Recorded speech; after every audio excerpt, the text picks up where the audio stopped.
Welcome to the Tradie Wife Life podcast, brought to you by Tradies in Business, where we talk to tradie wives about their goals, their challenges, their hopes and dreams, and how their trade business can help with that. Welcome back to Tradie Wife Life, where I'm joined by a guest I've had the privilege of meeting previously. Every year, I'm going to tell you a bit of a story. Every year we have a ladies' retreat at Tradies in Business, where we get to take all of the tradie wives away for a very fun weekend where we spend a lot of time together bonding, learning, growing, pushing some boundaries, trying some new things and having a lot of fun. This year we went to Hobart. I had never been to Hobart. It's an absolute stunning place. If you get the opportunity to go, you should.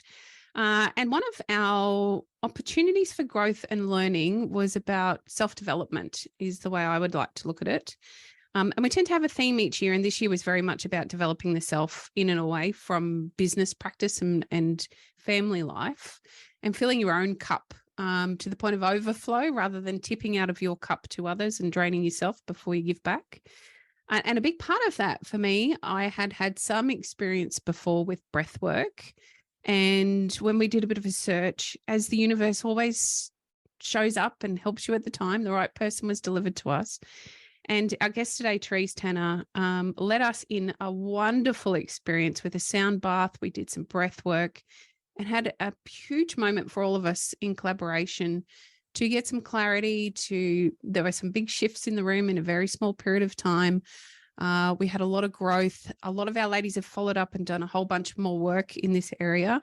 And so when we were recently brainstorming some ideas for the podcast and what we might like to bring to you, our listeners, breathwork, that entire concept and understanding why it works, how it works, what it actually looks like, came up. And of course, then Terese was our natural go-to because she did such a fantastic job with our ladies and we had a lovely connection. So Terese Tanner, thank you so much for joining us today on Tradie Wife Life. You are most welcome. Thank you for having me. If you're not watching on YouTube, if you're just listening in on one of the podcast apps, it's beautifully sunny where Terese is, and I'm incredibly envious of how lovely it is there today. But maybe now in the next 10 minutes. But well, we are having quite a mild winter down here in Hobart. There's no snow on the mountain and it's beautiful. That is a mild winter because it was quite mild when I was there, March, which is still summerish. And it was quite mild, in fact, hot, but I'd prepared for the really cold weather, but it wasn't cold at all. It was quite warm. You didn't get to wear your thermals? No, I didn't. Instead, I wear them here in my office in Queensland instead. How ridiculous is that? Terese, can you tell us a little bit about yourself? I mean, we're not born and learn about breathwork straight away. So obviously there was a period of time in your life where you had a life that led you on the journey that you're now on. Yeah. So right now I have a business as a wellness coach. So leading up to that is I've done yoga teacher training. I've done all sorts of different healing modalities. I did life coach training with Tony Robbins and Chloe Madanis a couple of years ago. I've got a background in counselling and working in services like working with people with disabilities, working with children with issues, working in drug and alcohol counselling. So a whole heap of just caring, looking after people sort of things. I'm always end up landing back doing that sort of work. So I thought, what am I going to do with this new knowledge? I'm like, you know what? I'm going to do wellness coaching. So I set myself up in a business and someone contacted me that I hadn't seen for about 8 years, and last time I saw her, we were doing breathwork training together, and we were over in Bali actually on a retreat doing that. And for some reason there was a falling out between me and my teacher at the time, and I just walked away from it. I wasn't welcome to go back in there. It was just this weird circumstance. But as you said, the universe said, it's not time time for you yet. So I did half the training and then walked away. And then she contacted me and she said, oh, why aren't you doing your breath work and blah, blah, blah. And I was like, wow, why aren't I? Why aren't I doing that? That'd be such a good thing to be bringing out to my clients now, out to my community, to my friends, my family. Everyone's so stressed. Why aren't I doing that? So I went online, as you do, and Googled breathwork training, found one, and this guy happened to be, he's an American guy, and he happened to be in Bali. And I'm like, yeah, I lived in Bali for a little while. I get that. So yeah, did the training course, and it was like a duck to water. I just loved it. Yeah, so I did the training, and then we had to do 20 hours of practical before we got certified. And in that time, I just got so comfortable with it. And previously had been doing sound healing stuff. And when I do sound healing, I use your traditional Tibetan bowls and crystal sound bowls and, different instruments. I got a few sort of ancient kind of healing instruments from Egypt, and I just use different things. But I'm also a classically trained vocalist. So I thought, you know what, I'm just going to use my voice. It took me a long time. I've been singing since I was 14 years old, and in bands and, in front of thousands of people. But I was never that confident in throwing my voice out just without a band or a microphone in front of me or anything like that. So it was a real personal challenge, but I threw it at myself and started just toning, I guess you would call it. But so that's what I'm doing now, is pretty much delivering sound and breathwork journeys. I have to say, somebody who has experienced a small journey with you in that way, we had a lovely session, and your voice for me, and this is very individual to everybody that comes along and partakes in something like this. Yeah. For me, it was the really emotive bit. It helped me really connect to my inner self, because I feel like, well, in that moment, a lot of the other sounds, they actually went away. I couldn't hear them. It was your voice and the connection. It was almost like a vibration that I connected to rather than the other sounds in the room. And it made it totally unique. It wasn't something I had experienced before. I wonder if that is usually part of the opportunity to take part in sound bath, or is it something that just felt natural to you, so you included it in what you do? When I was in Indonesia on a little island called Nusa Lembongan, doing my yoga teacher training, one of the other yoga teachers there was this gorgeous South American woman, and we really connected. And she was a singer as well. And she's like, "Oh, let's do these sound baths together." And obviously I'd had a sound bath, like a teepee with gongs and stuff, but I'd never really experienced using my voice in that way. So she just sort of started singing, and I just sort of started throwing in harmonies, or what I thought was just going to be harmonies to start with. And then it just went off. And people loved it. So we would hold a sound journey every week up in the Yogashala. This is on a tropical island, like who wouldn't want to do that? Yeah. So that was my first introduction. That was back in December 2017. Wow. And I don't think it's a normal thing. I know there's lots of people now, since I've been delivering breathwork and sound journeys, I know there's lots of people now, especially down here in Tassie, that are actually doing that. But I don't know how many people are actually doing it with their own voice. I'm lucky to be gifted with a good voice. Thanks, Mum. And and I've been classically trained. I've got a massive set of lungs on me, so I can deliver. But I'm also in my own sort of spiritual journey and my own growth. I've been channeling sound. So I basically get myself into this theta state and then just open up my mouth and just let whatever wants to come. So it's never planned. It's never practiced. It's just, I just let it happen. I just have to get out of the way and let it come through. I love that. It's something I talk about with our clients a lot, is how often we get in our own way. We actually create our own realities all of the time, all of us. And so the concept of mindfully getting out of your own way is actually such a difficult one to embrace. However, if you can put it into a practice, and like anything, it's a real practice to get out of your own way and embrace somewhat the uncomfortable. I think that's what frightens most people about getting out of their way. They have to confront some discomfort rather than being in that comfort state all the time. It's incredible what can change for you. Yeah. And that word discomfort, I mean, that is pivotal to the breathwork journeys. A lot of people, when you say, have you done breathwork before? Before we start a class, it's, have you done breathwork before? And some people put their hand up, and by the end of the day, they're like, oh my God, I had no idea. They're thinking of like pranayama or some sort of yogi practice where you've, or just gentle sort of regulating your breath, But it is breath work for a reason, and it is quite solid. When we do a breathwork journey, a session, we breathe actively for up to 40 minutes without a break. A lot of work.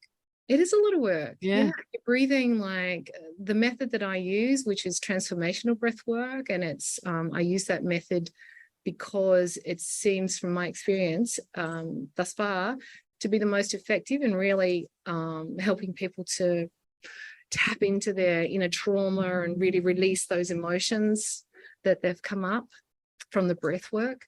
So once we get into a bit of a, there's a certain breath and it's deep into the belly and then up into the chest. We take 2 breaths in and then 1 breath out. And then people just get into a natural rhythm with it. Some people, and you can regulate it yourself. It's the beauty of breath work is that it's very self-regulated. So, you go fast if you want more of an experience. If you want to release more stuff, you want to go deeper, or you just slow down. It's all done through the mouth, but if you want to slow down, you just start breathing through the nose. It's not quite as deep. And that's because, you're affecting your chest breath generally when you're breathing through the nose. Yeah. It's a fascinating concept that, and I'm no stranger to this. Fortunately, I'm very blessed to have had the opportunity to do a lot of self-work and be exposed to a lot of modalities in that area. And it's still, even with the work that I've been fortunate enough to do, it still surprises me how much your body carries and how, I don't want to say easy because it's not easy. Perhaps I'll say simply, it can be uncovered rather than you just unconsciously carrying it ongoingly. It's really uncomplicated, and it's simple and it's natural. It's as natural as breathing in and breathing out, laying down, breathing in, breathing. I mean, everyone can do that. Yeah, absolutely. Obviously, there's some things to consider. if you just sort of had, if you got a dicky ticker, if you just had heart surgery or something, or you've got some asthma or some kind of breathing issues, some kind of any sort of neural issues, then you'd probably want to check in with your GP first. Everyone says that, I know, but it's true, especially with breath work, because you are breathing quite a lot. I've when I was training, I was listening to guided breathwork journeys, and I actually passed out twice during one session. Wow. And people said to me, "Oh my God, what happened?" And it's like, I just woke up. That's all that happens. Your body is this amazing, I don't know, thing. Your body is this thing. It looks after itself. Its brain doesn't need. We know that when we sleep, we don't need to be engaged with our brain for our body to exist. So all that happens is that you're just over oxygenating, and your body just shuts down. Your breathing just stops, and then you just like pass out for a sec, and then back to breathing. You see people that just go, oh. And then they just start breathing again. Just go over and reassure them, make sure they realize it's okay. But it actually means that they're doing a good job. They're going hard. Yeah, absolutely. It is a physical feat. I don't want to downplay the fact that it's our ladies were quite exhausted at the end of the session. Much of that was emotional, and a lot of them had pretty big emotional shifts. Yeah. And I don't want to downplay that it is work. I don't want it to sound like this is easy. It's simple. It's natural. And it's still work. It felt like a workout, very much so, after the session, because of the physicality and the state that your body goes into and the work that your lungs are concentrating on doing, which is so different to what they do on a day-to-day basis with us when we're just functioning. Can you explain to us, Terese, what does a session with you, because obviously sessions with everybody would be very different. What does a session with you look like? Well, as you probably worked out when we met, I'm a very spiritual person. I'm very connected to source energy and to my own spirituality. I like to make sure people are safe. It's a very important thing. So when people come into my space, generally, we didn't do that when I saw you in Hobart, but generally I do a smudging. So I cleanse energies to make sure everyone that comes in feeling a little bit special, a little bit lighter, a little bit clearer. They come in, they lay down. I have a bit of a chat about what we're about to do, reassure them that, I've got them 100%, that I'm holding the space, that I'm trained, that I know what I'm doing. I even have a really good first aid certificate. Not that we ever need. No. I put that in there. And I think what they expect is, they've got to put the effort in, results equal the amount of effort that you put in. So the more effort they put in, the deeper they breathe, the more willing they are to release. And that does hold some people back, of course. You know, they're a little bit like, oh my God, I don't want to scream or cry because someone will think I'm a complete nutcase or whatever. But I generally sort of chirp in and help people by just yelling like a banshee. And then they just think, oh my God, no one's going to hear me. So that usually helps put people. Absolutely. But yeah, just to come in and feel in a really safe, nurtured, held space to just release, to just let go of some stuff, you know, like we've all got stuff. Our first trauma, no matter how beautiful our mum tells us our birth was, our first trauma is always our birth, because we come from this gorgeous, watery, warm, tight, cozy space, listen to mum's heartbeat, getting everything we want, not having to, you know, do anything for it, to bam, there's lights and there's strange people and there's machines and there's all this stuff going on. And, you know, that's your first trauma. Yeah, most definitely. That's where it happens, right there. So what I explain to people is, you know, they come and say, well, I don't know what I've got to get rid of. You know, I've had a pretty good life. The other side of it is trauma is carried in your DNA, in your cells. And we carry that through from our ancestors. So I always make sure I call in at the ancestors, or give other people the opportunity to call in their ancestors as well, to be there, to assist with the process. Because from where I'm sitting and from what I'm seeing, like through the veil, is that they're all there cheering and they're going, yeah, do it, because they couldn't do it. They couldn't release that trauma. So they held it in their cells. And when they go through, when those, you know, obviously they have children and they have grandchildren and great-great-grandchildren, and those great-great-grandchildren still holding that same trauma imprinted in that cell. We all know that there's such a thing as cell memory. No one can deny that anymore. It's a scientific fact. Just go and listen to a Greg Braden podcast, you know, it's all in there. So what I'm inviting and giving people the opportunity to do is to release generations of trauma and stress that they've been holding on to. And sometimes we hold on to things in different ways. You know, some people hold on to it and they're just like all uptight, and or they've, you know, they develop diseases or cancers or, you know, anything like that. It can manifest as anything once you've got trauma in there. Some people carry it around as fat, you know, they're protecting themselves. So we all carry trauma differently. We all express it differently. Some of us, you know, push it down with alcohol, push it down with drugs, whether that's prescription or recreational, you know, we all have different ways of dealing with it. And what I'm inviting people to do is just get it the hell out of there, you know, release it in a beautiful, safe environment. And then, so we do 40 minutes of really active breathing, and then we do a breath hold. And in that breath hold, it's like building the energy. And then I ask them to release, and generally they've got a pillow and they're like, screaming in the pillow, you know, trying to release that. So they're not making too much noise. And some people just yell. It's great. I get there another drum and I bash the drum or the gong and yell myself. And then we do another little breathwork session, active breathing session. And then we do another hold, another release, and then maybe one more. And then it's time to bring back in and refill the cells with beautiful and positive feelings, emotions, senses, you know, lived experiences. So, you know, we do a little like meditation, I suppose you would call it, where we bring in the love. We think of beautiful moments in our life and bring them in. And we think of the happiest moment in life, the moment when we felt the most loved. And we really, you know, like when you do manifestation work, you really got to feel that emotion, and we bring it in, and then we saturate with the breath, take a big breath in, breath out, and saturate the cells with those beautiful emotions. Just to replace, and you know, like putting a soothing balm over a sore, a cut, or a damage that you've done. You know, that's what trauma is. It's damage. Yeah, that's a great description, actually.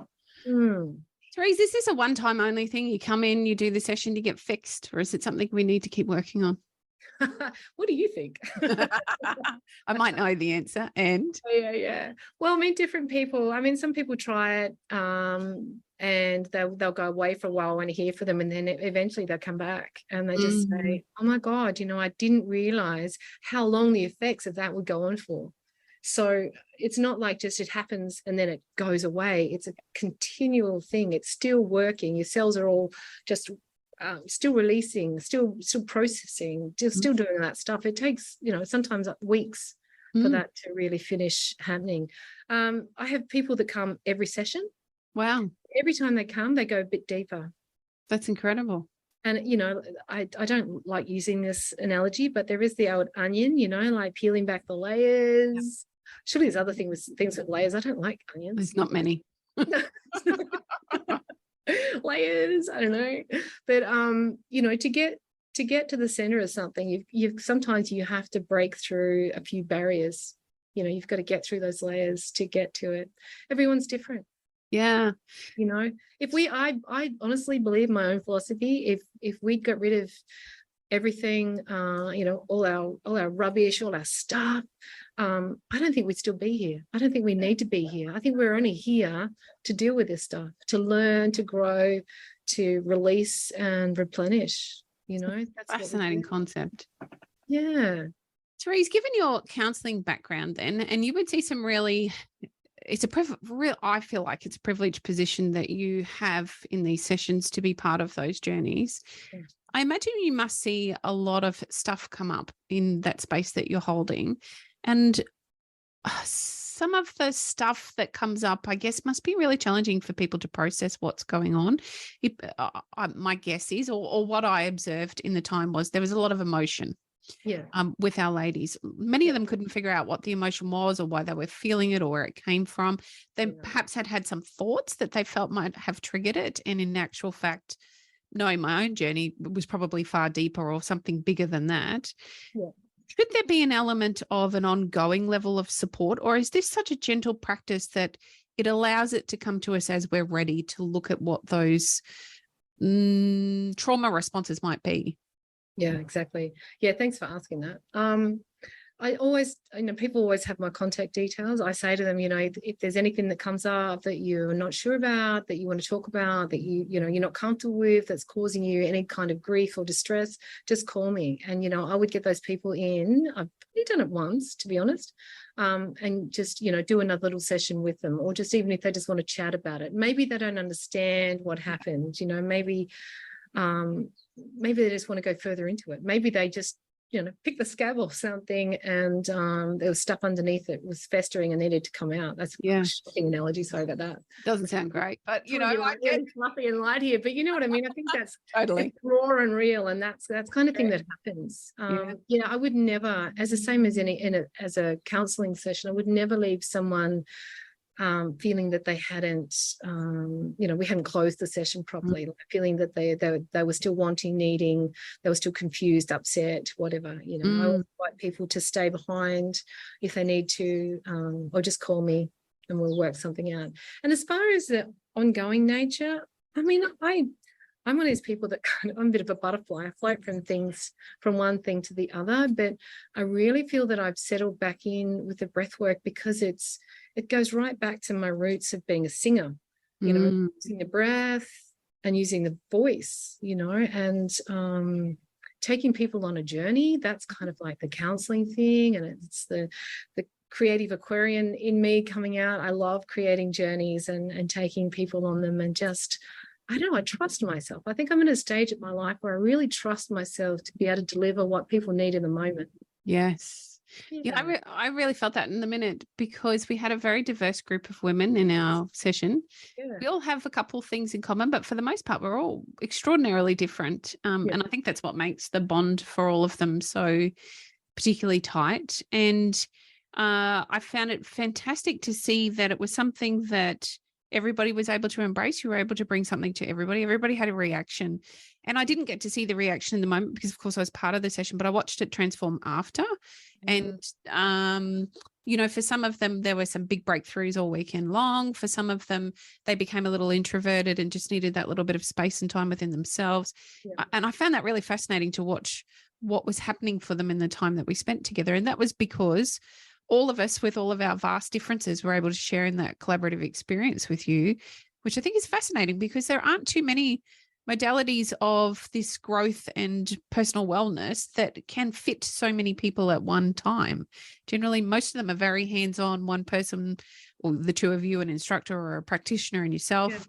rather than this being something that everybody can share in quite comfortably. And yes, of course, there are some, I guess, some ego-based points that we have to move through, thinking that we're going to be judged, or we might feel uncomfortable. If we can leave that at the door, or we can actively try to leave that behind as we work through the session. Otherwise, I think is really supportive and beautiful within the moment. And it's something that we can all share. It's quite incredible. And that's the beautiful thing about working with groups that know each other and are really quite comfortable with each other, which, the ladies were, is that they do feel safer. And, maybe eventually they'll talk about those things, Yes. like they feel, they see each other with different eyes when you've gone through an experience like that together. It's such an honor for me to witness people having those kind of really emotional reactions. It's not even really knowing what it's about. And, that is one of the beauties of breathwork, is that you don't really have to know what it's about. Just let it go. Just open the door and let it out. See you later.